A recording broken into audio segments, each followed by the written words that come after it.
Accessing peace. Existing without violence, with the ability to calmly resolve conflict. Downloading love. An overwhelming, deep, positive affection towards others. Activating liberty. Living your life as you see fit without infringing on the lives of others. Welcome to Peace, Love, Liberty Radio, online at fppradio.com. This is episode 510. I know, it's hard to believe, right? There have already been 509 previous episodes. This is number 510. And it's just going to keep going. It's just going to keep going.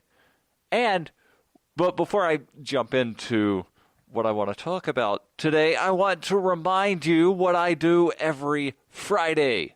Yeah, I've got a plan.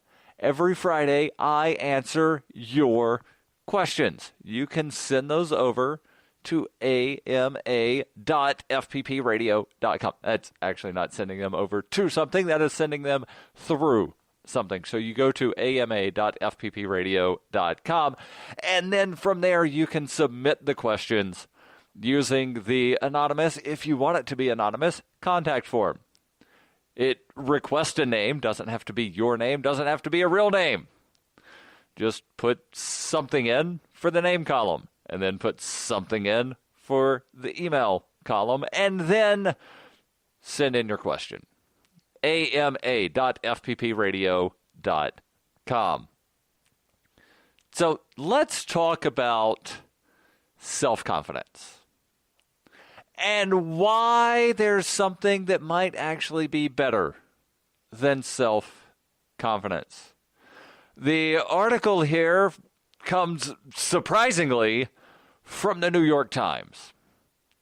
The author begins by writing, "A friend once told me, be more confident," as we were making the rounds at a swanky networking event where I felt terribly out of place. Faking confidence is easy. I pulled my shoulders back and spoke louder and with more assertiveness. Like many soft-spoken, mild-mannered people, I've spent a great deal of time trying to present myself this way. As it turns out, confidence may be overrated. Eric Barker, author of Barking Up the Wrong Tree, says, "We like confidence because it feels good and it gives us a sense of control. The alternative would be constant anxiety."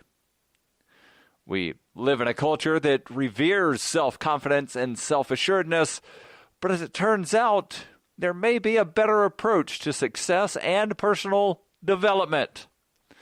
And that would be self-compassion.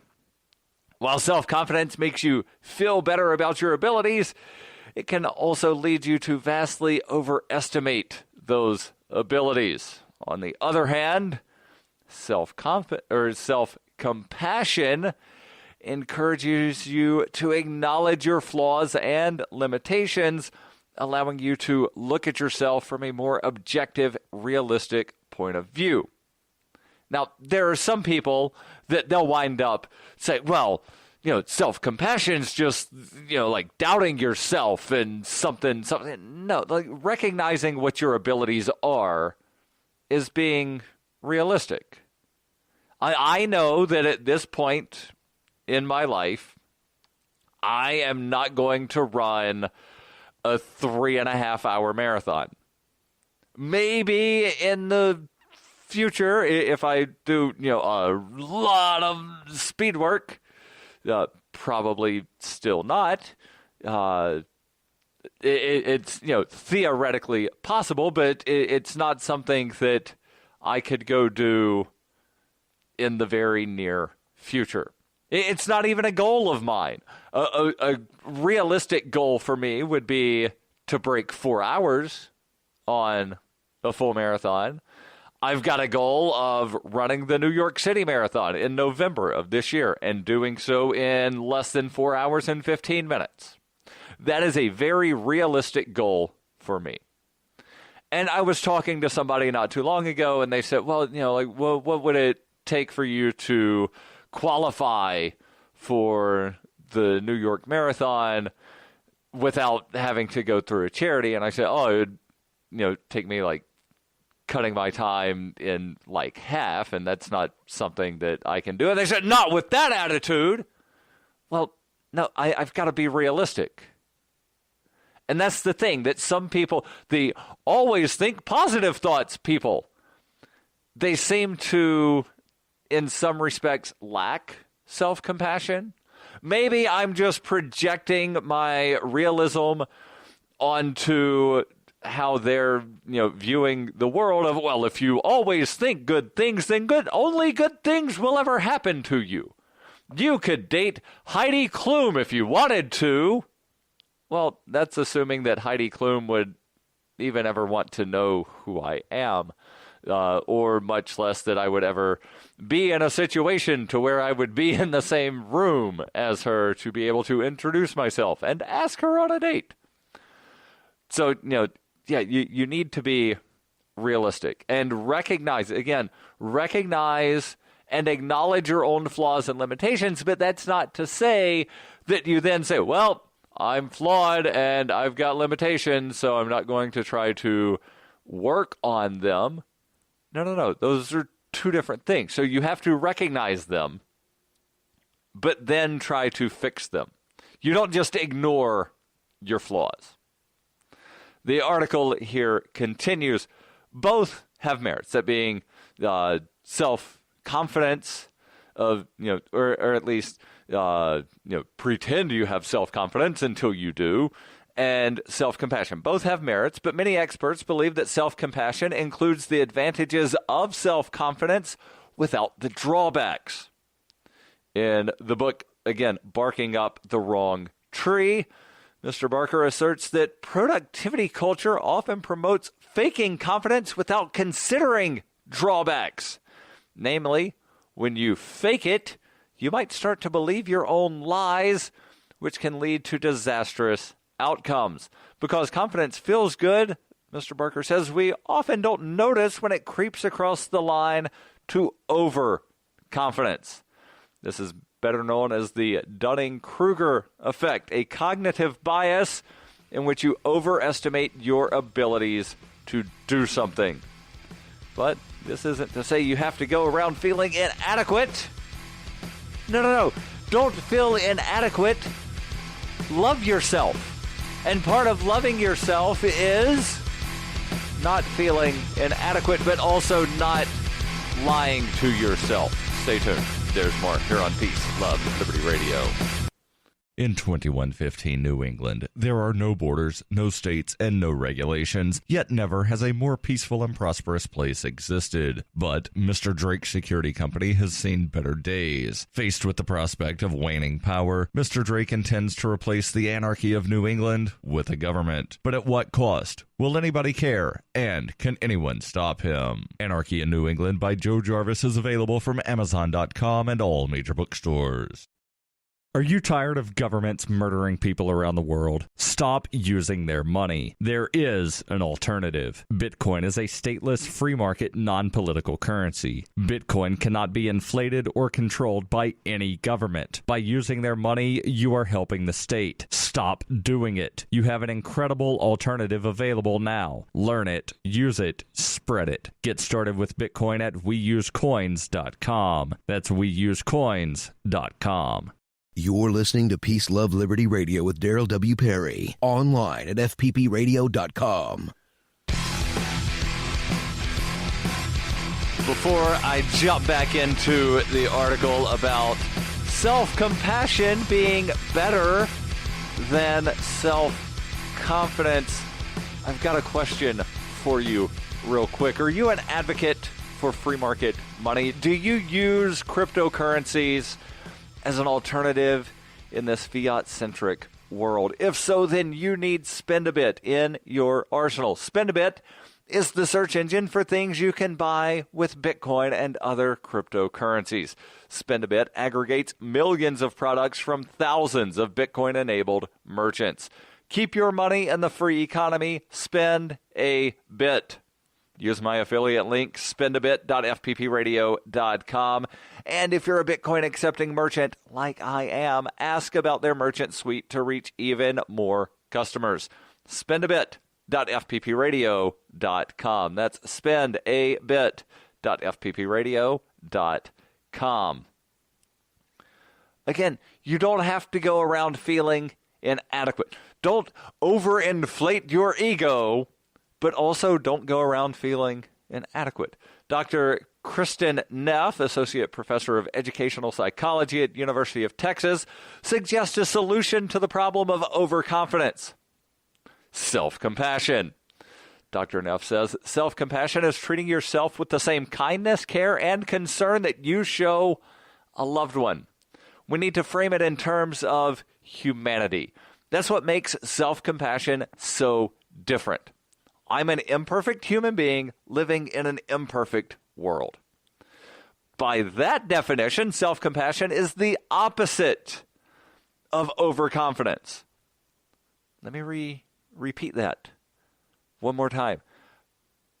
By that definition of I'm an imperfect human living in an imperfect world, and showing yourself the same kindness, care, and concern that you would show a loved one, by that definition, self-compassion is the opposite of overconfidence. Admitting that you have flaws, just like anyone else, keeps us connected to everyone else, Dr. Neff says, and also keeps us from exaggerating our flaws or our strengths. No, see where we're going here? So it's self-compassion. Yeah, you recognize that you have flaws, but you don't exaggerate the flaws. You also don't exaggerate your strengths. You are being realistic of, this is what my ability is. If I do X, then I can wind up increasing that ability. Or if I don't do X, then my abilities will decrease, or whatever the case may be. So you recognize the flaws, but you don't exaggerate the flaws. You also don't exaggerate your strengths. Unlike overconfidence, which attempts to hide self-doubt and other pessimistic shortcomings, self-compassion accepts them. Self-compassion, according to Mr. Barker, includes the benefits of confidence without the downside of delusion. Dr. Neff says a lot of people think self-compassion is weak, but it's the complete opposite. When you're in the trenches, do you want an enemy or an ally? Whereas confidence is aimed at feeling adequate and powerful despite how adequate and powerful you actually are. Self-compassion encourages you to accept a more objective reality. The article here from the New York Times continues by mentioning a study that was published in the Journal of Personality and Social Psychology that asked people to describe themselves while being recorded on video. Those subjects were told they would be rated on how likable, friendly, and intelligent they seemed in the video. Subjects who had high levels of self-compassion had generally the same emotional reaction no matter how they were rated. By contrast, people with high levels of self-esteem had negative emotional reactions if the feedback was simply neutral and not exceptional. They were also more likely to blame unexceptional ratings on outside factors. The researchers concluded, in general, these studies suggest that self-compassion attenuates people's reactions to negative events in ways that are distinct from, and in some cases more beneficial than, self-esteem. Without the pressure to be superhuman, it's easier to accept feedback and criticism. It's much harder to learn and improve when you believe you already know everything. So are you starting to see the differences here between the fake it till you make it, just pretend to have self-confidence sort of thing, and actually having self-compassion? Again, the researchers said, in general, the study suggests that self-compassion attenuates people's reactions to negative events in ways that are distinct from, and in some cases, more beneficial than, self-esteem.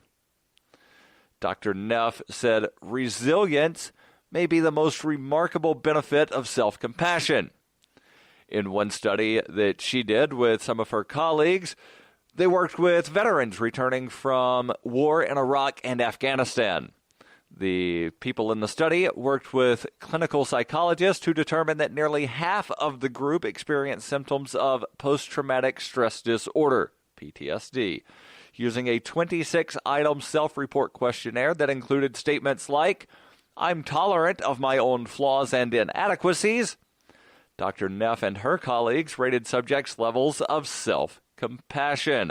The study concluded that the more self-compassion veterans were, or rather the more self-compassionate the veterans were, the less severe the PTSD symptoms were. And again, that's not to say that everybody is going to wind up, being in the same sort of situation.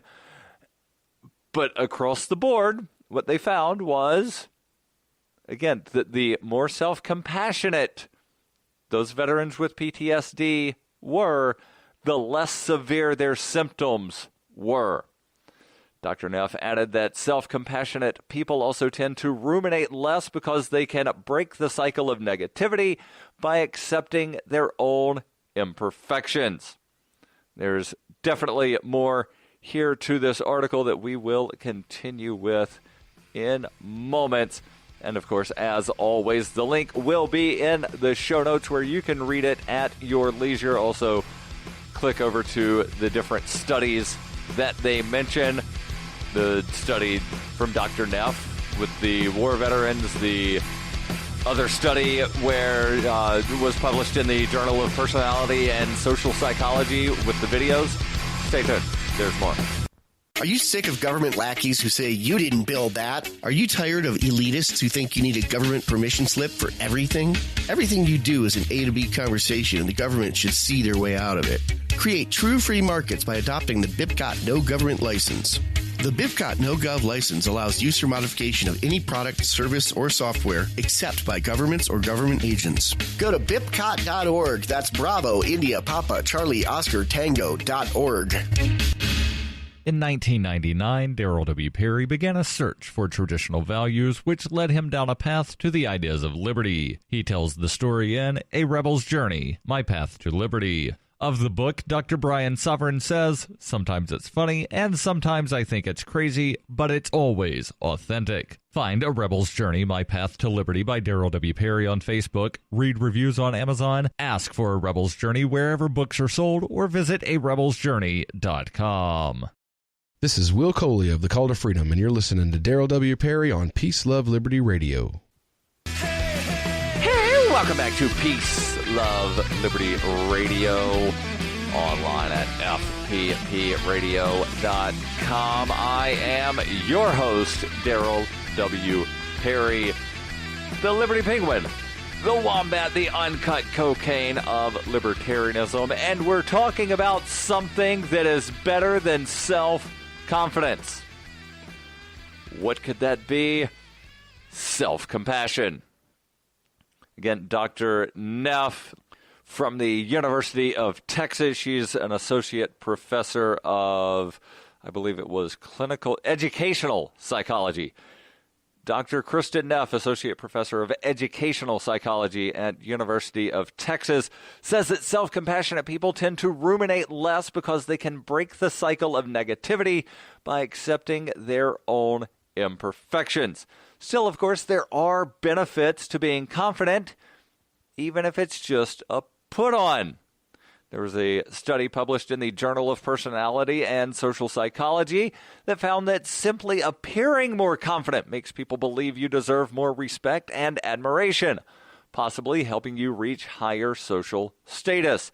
Another study published in PLOS ONE found that when people are overconfident, others overstate them as smarter and more skilled.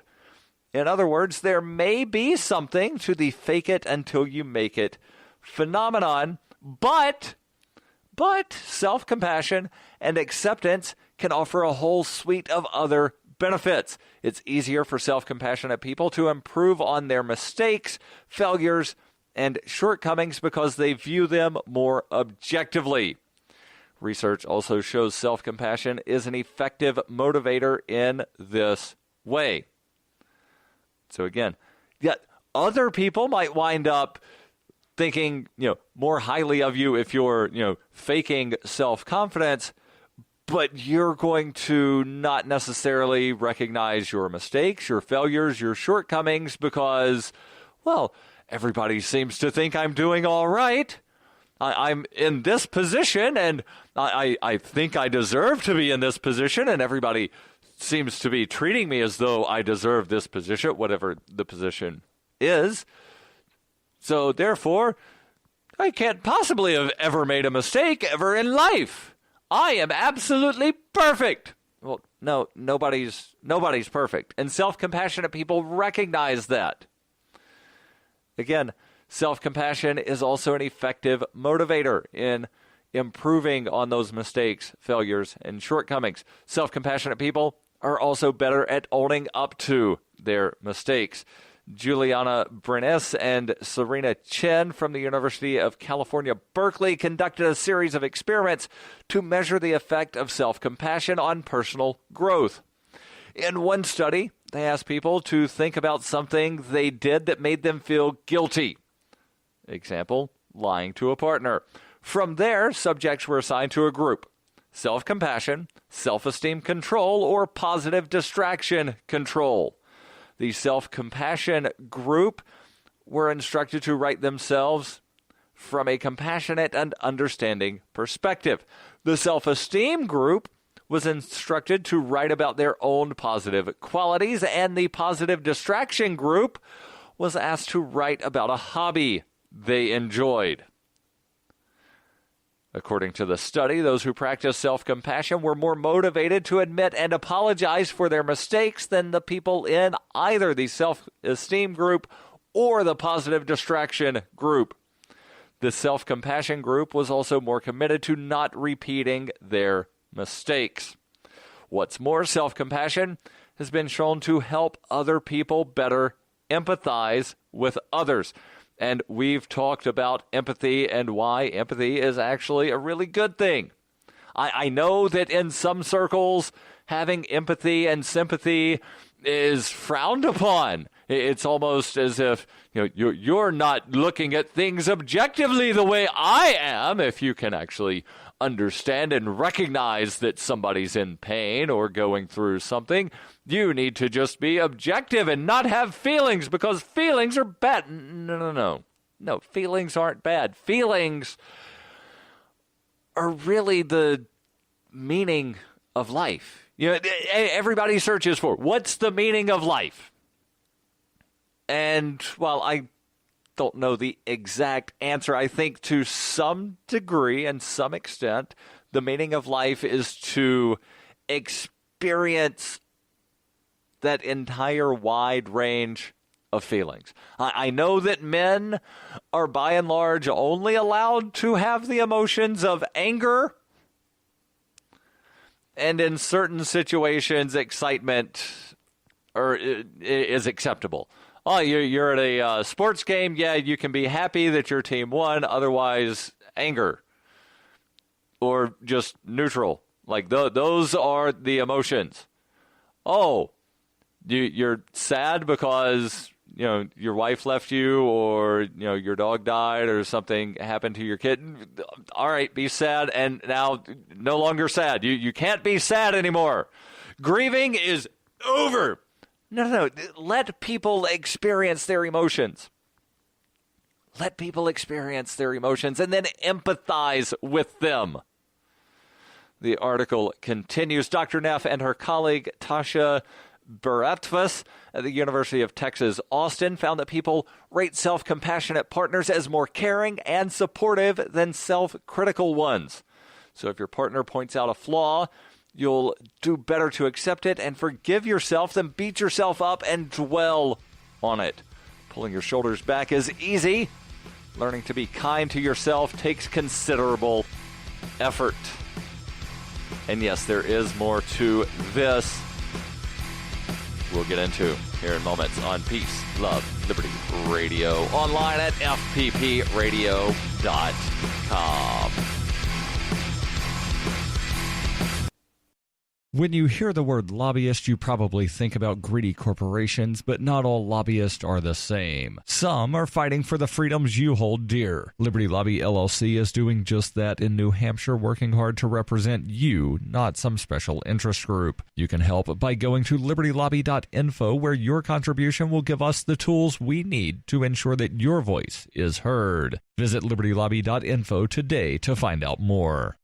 Coinbase is a simple and secure online Bitcoin wallet for sending, receiving, and storing Bitcoin. Coinbase also allows you to buy and sell Bitcoin using a bank account or use their tools to accept Bitcoin as a merchant. Coinbase has more than 1 million consumer wallets and is trusted by over 25,000 merchants, including Overstock.com, Khan Academy, Reddit, and of course, FPP. Get started at coinbase.fppradio.com. You're listening to Peace, Love, Liberty Radio with Darryl W Perry, online at fppradio.com. Welcome back to Peace, Love, Liberty Radio. We'll get back into the self-compassion talk here in just a moment. But if you've listened to the show for a while, you know that I'm a big fan of cryptocurrencies. Maybe you are as well. And maybe you're looking for a better cryptocurrency, one with a focus on users and usability. Then look into ZenCash. ZenCash is the world's first private, distributed, and reliable platform for communications, transactions, and publishing.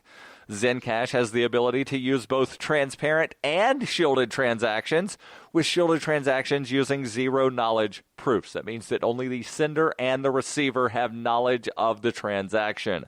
ZenCash also features global governance with inclusive decision-making, reliable funding for continuous improvements, and documentation and wallets in many languages available for Linux, Mac, Windows, and Android devices.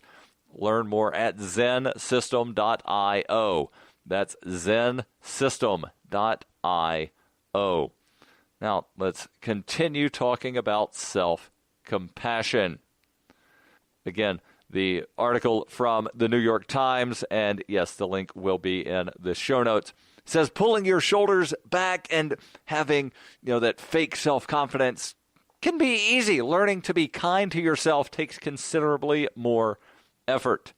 In his book, Barking Up the Wrong Tree, Eric Barker suggests that he suggests a few ways to embrace self-compassion. Accept that you're human. Recognize your failures and frustrations, and avoid dwelling on mistakes. Mr. Barker says the first and most important thing to do, notice the voice in your head, that running commentary we all have as we go through our lives. Often, that voice is way too critical. You beat yourself up for every perceived mistake. To be more self-compassionate, you need to notice that voice and correct it. That doesn't mean lying to yourself. That does not mean lying to yourself. What it does mean is change the way you talk to yourself. It may help you to imagine the way a loved one would talk to you about your mistakes, then switch that voice out for a more supportive one. Keep in mind, however, that the harsh critic in your head is not your enemy. This is a common misconception that can make things worse. Dr. Neff says because that voice is a survival mechanism that is intended to keep you safe. We just need to learn to make friends with our inner critic. Don't forget, every Friday I answer your questions. Send those over ama.fppradio.com. The podcasts of FPP Radio are licensed under Copy Heart. We believe that copying is a form of flattery and do not abide by the copyright laws. Those laws serve to restrict the flow of ideas which no one can really own. Copying is an act of love. Love is not subject to law. If you enjoy the show, consider joining the Fans program and get perks like ad-free versions of Peace, Love, Liberty Radio and FPP Radio News, and also get a copy of the monthly newspaper FPP News. To learn more or to join the Fans program, visit fans.fppradio.com.